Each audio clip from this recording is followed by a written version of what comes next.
жаңағы мінезін білген үшін.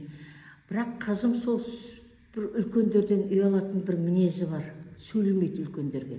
Сол кіммен әйтеуір үйренісіп, сол кісі әйтеуір жақсы көрді ма, апарған сайын, алып келген сайын бармаймын деп айтпайды еш уақытта. Біз 1 сағат бұрын ерте барамыз ол жаққа.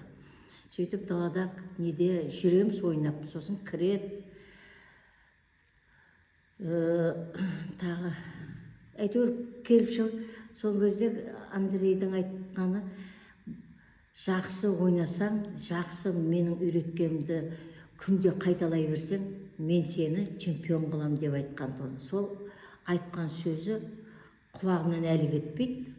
Аумин, періште аумин дедім әйтеуір. Мен айтам, мен баратқан кезде айтам, мені ақта 70-тегі әжеңді білесің бе, тасып жүр, мен сені мамаң болса жұмыста, мен сені алып келем, апарам, чемпион болма, таяқ жейсің деп ойнап айтамын да. Сөйтсем, результатын көрдік, биыл барып.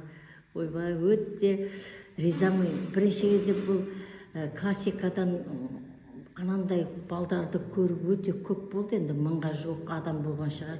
Содан қорқып қалды ма, сондай бір несі болды, 2 марта жеңілді. Содан кейін әже деді, мен жеңем енді деді. Сол сөзінен бірде-бір жеңілген жоқпыз ғой. Анау несінен де, блицтен де, анаусынан да. Екеуінен 1-ші орын алды, классикадан 3-ші орын алды. Өте қуаныштымын қызымның сондай сөз айтқанына, мен жеңемін дегеніне риза болып қалдым. Енді мынау жас ата-аналарға айтатын өсиетім де, ойым да, қабілетім де, мынау шахмат деген өте күшті екен. Мінезі де өзгереді, ой қабілеті де өзгереді. Жаңағы сабаққа да жақсы результат береді екен, соны ойладым, соны біліп жүрмін. Қазір көшеде кетіп, әлі сабаққа барған жоқ, бәрін қосып алып, уже менің қызым сөйтеді. Мысалы, бірдемесені қосшы, алтысаш, көбейтші десем, соның бәрін біледі.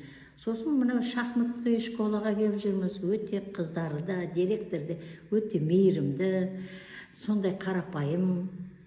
Адам деген мейірімді, қарапайым болса, адам үлкен кісілер өте жақсы көреді ғой.